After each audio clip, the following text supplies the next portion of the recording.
Olá, pessoal, e bem-vindos! Neste vídeo, eu vou te mostrar como adicionar seus fones de ouvido, SOUNDCORE P30i, ao aplicativo.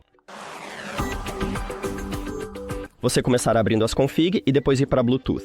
Abra o estojo de carregamento e retire seus fones de ouvido. Do estojo, ele deve entrar no modo de emparelhamento, então devemos vê-lo na lista de dispositivos. Precisamos esperar.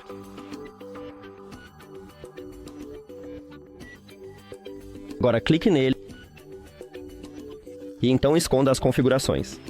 Abra o aplicativo, clique em adicionar dispositivo, fone de ouvido. Clique seus fones de ouvido. Seguimos. Obrigado por assistir a este vídeo. Se você achou útil, por favor, considere se inscrever no canal e deixar um like no vídeo. É realmente importante para nós. Até mais.